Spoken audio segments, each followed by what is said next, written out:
Welcome to the Business Services Café by ABSL, powered by Brandfizz. I'm Anita Zevzdovics, and I will be your host for this recharging coffee break.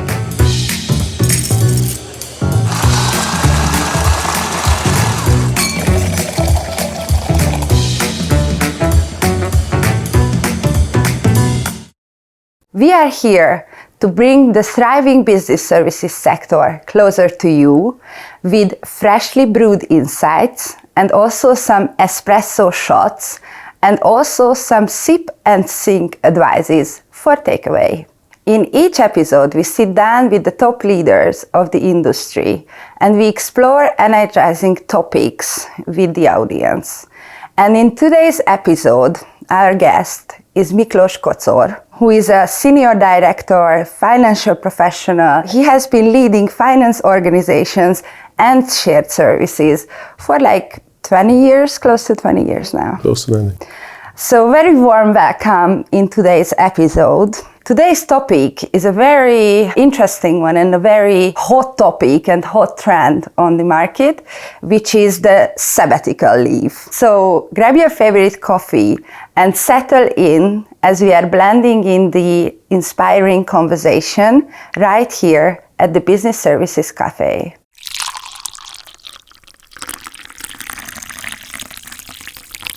Before we go into any deeper insights, we would like to get to know you better. And for this, I would have some quick questions for quick answers to bring you closer to the audience. So first of all, how do you typically drink your coffee? First of all, thanks a lot for being here and having me. I was really looking forward to that session today. Coffee-wise, I'm not a big coffee fan. I love it, but from health reasons, I'm not a big coffee drinker, but I'm drinking usually ristretto. If I'm drinking one, ristretto. And apart from that, I'm a big tea person. Okay. What are your coffee meetings recently about? What do you talk to people about? I mean, the tea meetings, I mean, in the last couple of months, it's more with my kids in the mornings. But what I usually use the coffee meetings for is really get to know the person better, because I'm genuinely interested in people. That's what I'm really curious about. But then also it helps a lot in the professional life. Mm-hmm. So once you create the trust, once you create that connection, I think it's much easier to handle day-to-day issues. Mm-hmm. What are your barista level skills that made you the professional who you are today? I mean, that's a tough one. I'm not sure whether I'm a barista already, although I've been working in a cafe. I'm happy to share more about that. Okay, we get back to that later. Maker. Patience and the calmness when it comes to really tough situations. And I think usually I can help with that the team as well, just to overcome some of those challenges. Just staying calm, staying very relaxed. We'll find a way. Don't panic, and then we take it from there. Mm-hmm. Probably this is what I'm good at. Mm-hmm. And what experiences have helped you so far in brewing the success in your career?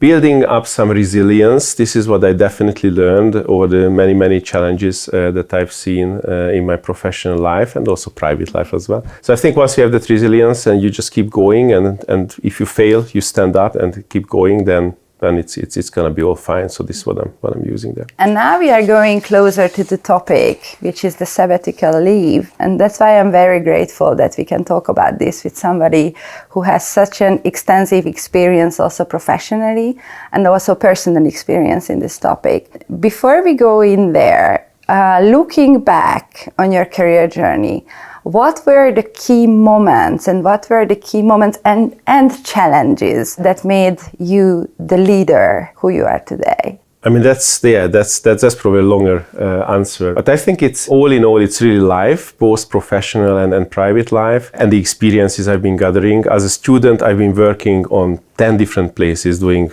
really funny stuff. I'm considering that now really funny, but they helped me a lot to grow. But then from a professional perspective, I've been working with a big audit firm when I started off. I mean, there again, resilience, getting to know the business partners, understanding the different businesses as an auditor has been really, really great, and hard work has been involved as well. Kind of 724 we've been working through. And then when I moved up my career to Novartis, am I okay to mention company names? Yeah, sure. It's been a great time. I've been leading there in a smaller division, the finance teams. There we've been creating quite a lot of change. Supply chain has been changed. New ERP system has been implemented. So we required there a lot of creativity, honestly, just to make it happen and to find the ways, find solutions. And then when I moved into DIHO, where I spent 12 years, and I've been in 7 different roles there, I've definitely learned how to lead bigger teams, how to engage them, how to motivate them, how to bring them along. Also working through global projects, building relationships internally, influencing stakeholders has been a big part. And then again, overcoming challenges. And my last 5 years I spent with the Thermo Fisher Scientific, which has been a really amazing and exciting time. I've been also there leading the shared service center for 3.5 years.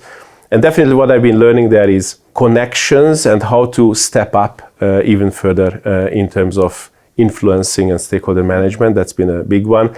And the pace that company is moving is just amazing.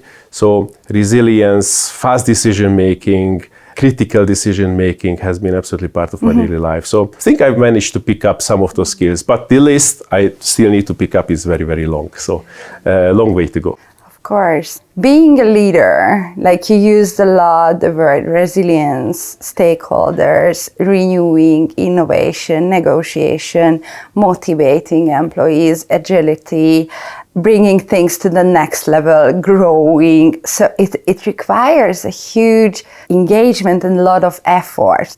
Throughout these times, you made 2 breaks as well. So I think this is kind of like building together the picture for us and for the audience as well, that there is this successful leadership journey which contains 2 steps which were important part of it as well, which is taking a break.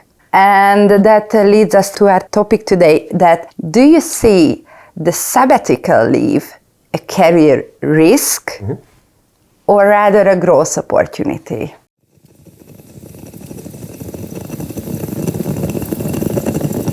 It's a great question. It's really hard to answer. I think it really depends on the individual. But for me personally, it's really both.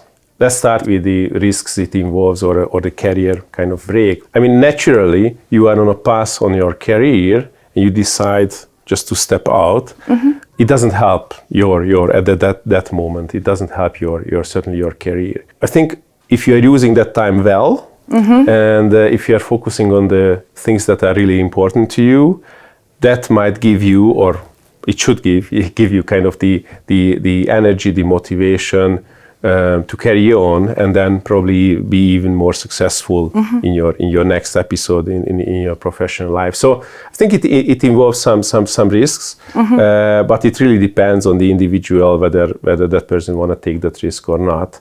Well, it worked out well for me. If I would do that again, I would do it the similar way, because I think it helped me a lot to grow.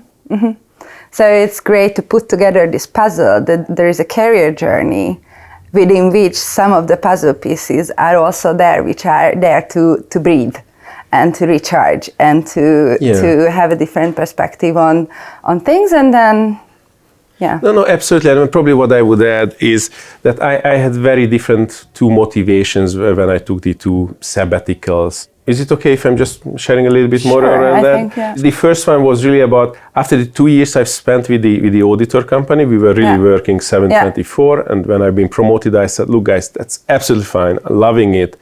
I just don't know my family and friends anymore. So it's not worth to me. So then I changed, and I said, whenever the opportunity comes, I would do that. So after 5 or 6 years in my career, the company, DIHO, where I've been working, they just introduced that policy. So I started the discussion with my manager that, look, that's an opportunity I've been looking for quite a while. Yeah. And I wanted to, at that time, see whether I can work as a joiner and bricklayer and all that stuff, which I did then. And he said, yeah, okay, let's work out a plan. when we can replace you, and then you come back, and then so there was a policy, there was space for that, and it was planned. And they were also really supportive. They said, well, look, Miki, if this is what you want, go, but we really want you to come back. We can't promise anything, so there's been some risk involved, whether I get the right role or get the role at all. There weren't any promises, but I felt, well, I mean, I'm going to be flexible. And it worked out. I moved back into a project role then, and then just moved on with my career. And I think it worked out pretty well.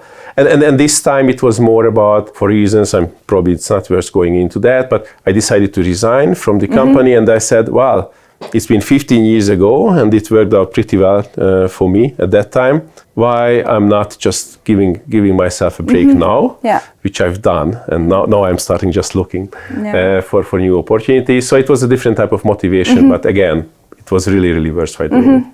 I love that you capture it in the same time, opportunity and risk. So it's like both is in there. Yeah. What is the business case for sabbatical leave? So why companies should encourage the sabbatical leave? The success of the company, any company, is really determined by the people you are getting in. If you are looking into Hungary, if you are looking into the shared services business, the only asset they really have, I mean, especially in shared services, are people. So you need to create that environment. I think part of that is also just giving the freedom to have some choices. So if you have a great talent and they feel, well, I would love to take some rest for any reasons, why not to support that? And then that talent would come back and be there and build the company further. So what you are saying is that it's also a tool for retaining the talent and not like pushing them in the corner. Okay, either I leave the company or I don't know, I just can't do the same thing all over again, so I need a break. And normally that's when people are frustrated, leaving and not able to retain them so easily. Yeah, I mean, that's a really difficult topic. That's a really difficult topic, because if someone is really at the edge and they just don't want to work, not sure whether the career break is the right option, honestly.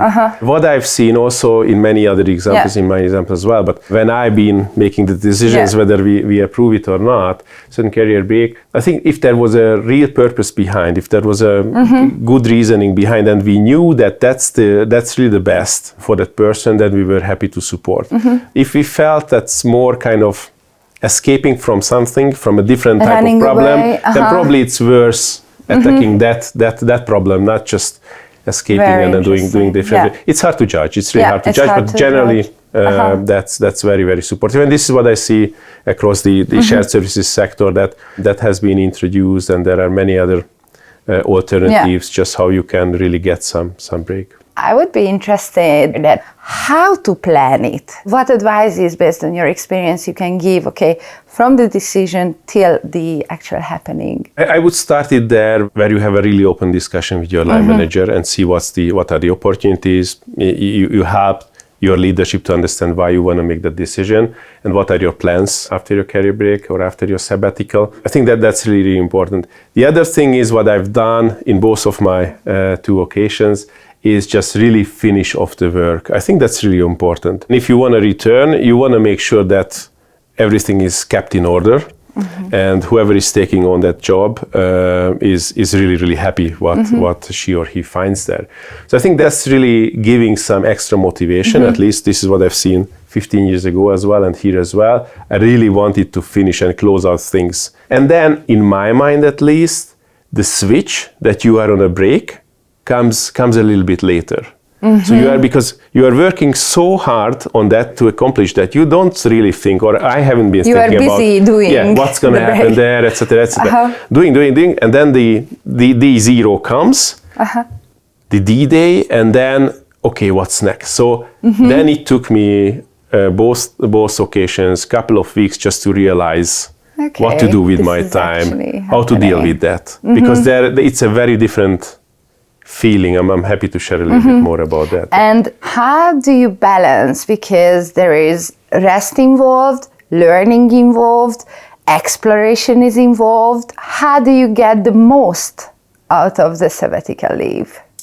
Yeah, I'm not sure whether I've been great in that, honestly. But I've been pretty happy with what I've been achieving.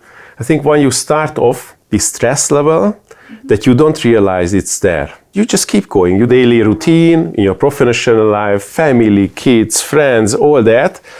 And then once it's over and you get that career break, the stress level goes down to a very deep level, and you realize, Jesus, how could I manage that?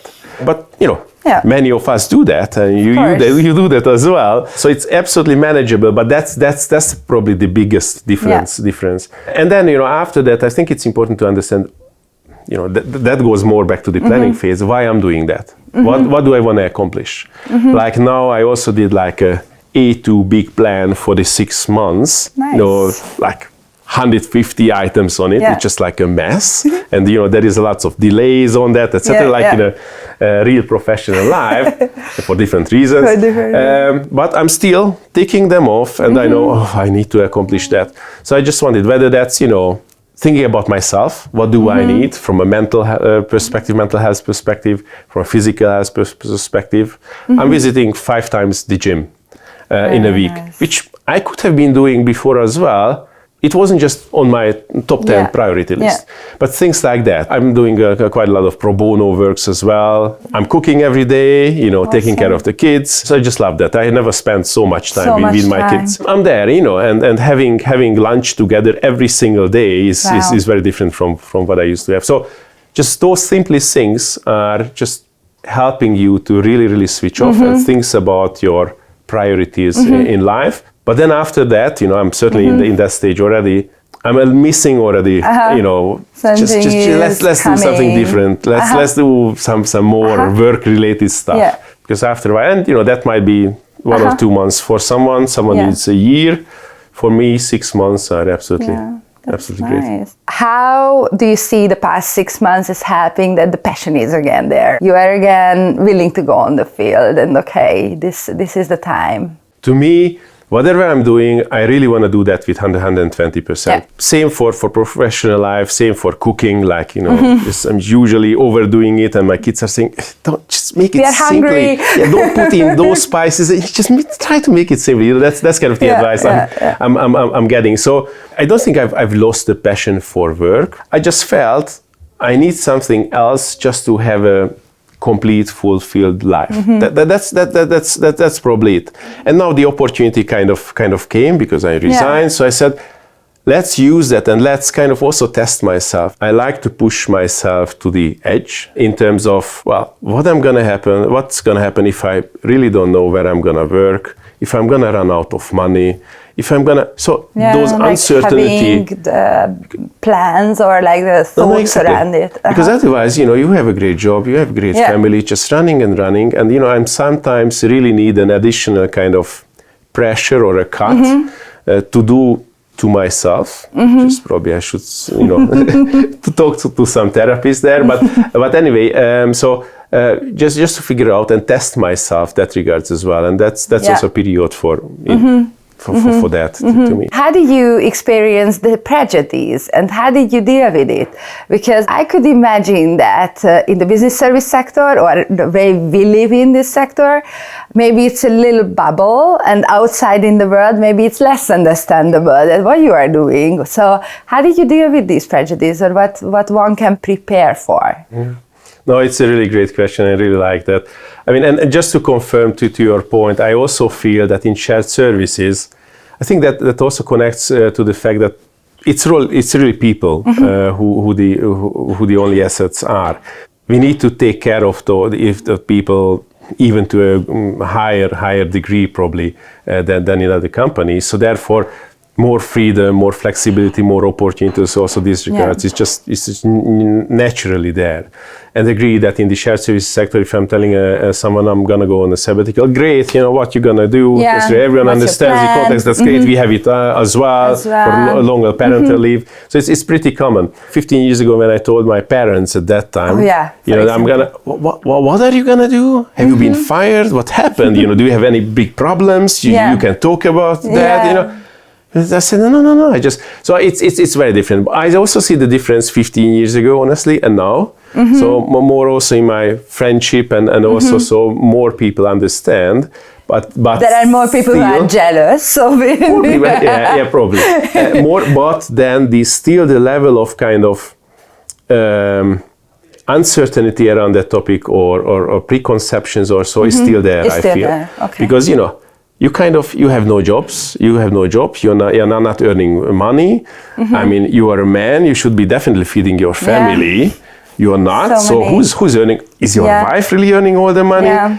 I mean, that's strange. And so what's your real problem? I'm sure you have a problem underneath there that we should be discussing. Yeah. How may I help you? So these discussions are coming up. And then after 3 months, the question started to come also from my friends. Oh, when are you going to start looking? And I said, well, it's 6 months at least.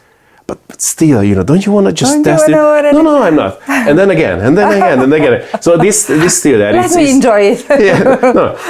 But to your point, I feel it's still there. But that's okay, and therefore it's great that we are talking about that. Yes. Probably we are also helping a little bit just to. I think so, and I think lift the curtain a little bit. And I think it's very important that there is discussion around it. You share your experience. I think it's very useful to understand what is risk about it, what is the opportunity about it, to whom it fits. So this is how the world is evolving and going further. As a closer to this part, in our audience, also leaders in high-level positions are listening to this podcast. What is that you really want to pass over as a takeaway, as a message, as a core, when they are thinking about taking also a sabbatical leave?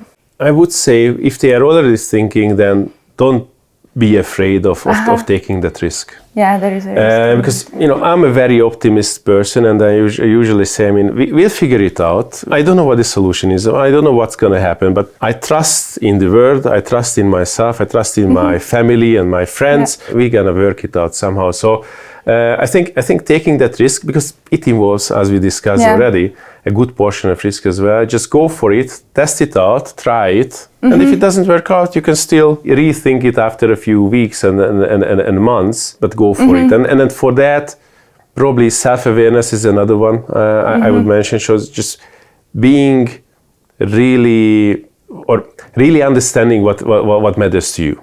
What's important to you, what you need, which is a very, very hard job to do, because I probably know myself for 1% or not more for sure, but that's a journey again. If you a little bit understand yourself or more and more, then you know what's beneficial to you, and then probably it's easier to jump that. So what I heard is that you say when the thought is already there, so that I should probably take time for recharging my batteries, and when the thought of the going on sabbatical leave is there for a longer time, then probably it's there for a reason. And then understanding whether this kind of risk is fitting you to take, because the benefits can be enjoyed when you are okay with that risk. No, absolutely. And understanding what's there, why you did want to do that, and discussing that with your line manager, etc. And for that, you need also that supportive environment. Yeah. So if you don't have that, I understand that's much more harder. Yeah. But if the support is there from the environment, then I think just openly speak about that, and then probably that's the right decision. I really do hope that based on this episode, there will be more and more support systems created around this. And now we are going to continue with some espresso shots.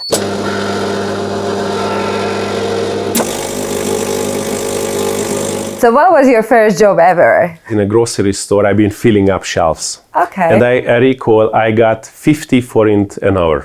Wow. Which wasn't that much even at that time. Okay. But then beside that, I've been the postman in my local town. I've been working in a cafe, washing dishes like for 10 hours, or brewing a coffee, cleaning the bathroom, high pressure water cleaning. I've been cleaning many of the bridges in Budapest. Really? Actually. Yes, it's a long list, but I really enjoyed that. That was a long time ago. And what is the favorite part of your week? What I really enjoy, that moment when I have a plan how to overcome the difficulties. Okay. And I'm usually the person, I need to write things down. These are the 20 things I need to accomplish. Then discussing that with the teams, figuring it out. And once we have this solution, I'm super happy. And then I'm relaxed, and then and we can. And whether that's a Monday or a Friday, I don't really mind. Yeah. But this is what creates me. It gives me a lot of energy. What do you like the most about the business services sector? It gives absolutely a big amount of challenges. And why I'm saying that is that what I see is very specific to the business services, that you work usually within a company in the shared services, and usually you have to cope with other departments, etc. And there is some cooperation, and generally you do that for the company. Additional layer that you have in shared services or business services is that you are not the most popular division in that company usually, because you are taking away jobs. In the first 2 years, it takes some maturity to perform that on the same level, and then it's going to be much better. But this is what I've seen in the past, because you are consolidating many processes, you are automating, you are simplifying those. But that's a continued journey. As you are bringing in more and work, there is always a kind of a perception around shared services. You wouldn't see that at the top of the company in terms of how great they are. And overcoming that from a stakeholder discussion, from an engagement discussion, from you have to be really, really great, otherwise they're gonna throw you under the bus. That gives an additional kind of challenge, which is, sometimes a little bit hard to overcome, but it gives you also a great satisfaction once you manage that and you achieve that. You achieve that. Please share with the audience some future-proof skills that is important to focus on, to develop in this sector. I think taking on those challenges, just to my earlier point, and not taking them personally, but really understanding that, look guys, everyone wants the best for that company. Don't take it personal. We just need to fix the process is absolutely crucial. And then I think it's also about how you partner up with the teams, because what I've seen also definitely in my last 2-3 companies where I've been involved, it makes a huge difference. If you have that partnership, if you have the trust, even if processes are not perfect, which is usually the case, you're still able to manage. So if you're really great in that, then you'll be able to manage that really well.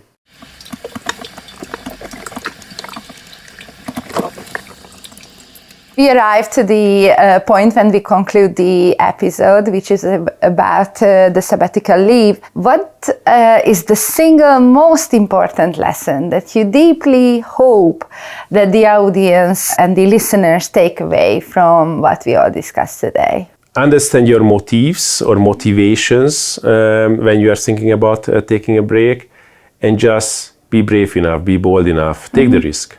And probably this is what I've been doing twice, and hopefully that's going to encourage others as well, just to do it if they feel that's the right thing for them. When it's time, what the audience can apply in their own business practices in order to create this support system and this environment in which sabbatical is a good or is accepted. It's really about openly sharing and discussing that topic. And if they have that policy, how they encourage, how they make sure that people are really living up to that opportunity, because I think it's not too common that people would take that opportunity. I mean, there are different reasons which are understandable, from financials to many others as well. But then once you create that platform and you discuss about that, I think it's great if some leaders are really leading by example, because otherwise it's gonna be probably not that credible, exactly. So just showing them that, look guys, that guy did it, and you are still alive. you are more than okay to use myself as an example, and I'm really happy with where I am. Probably that's the most important one, just creating that culture, that environment around that, and then I think it's gonna be flying. Thank you so much for sharing your story. That wraps up today's episode at the Business Services Café. A huge thanks for Miki sharing your valuable insights, and also the advices, and also the ups, or like the flip side and the positive sides of the topic, and also addressing that how the business service centers can actually encourage or handle or create safe places for taking a break. If you enjoyed this episode, then make sure that you subscribe to the channel and leave a review, and stay tuned for more expert conversations in the future at the Business Services Café. Thank you for joining us today, and see you next time. Thanks a lot.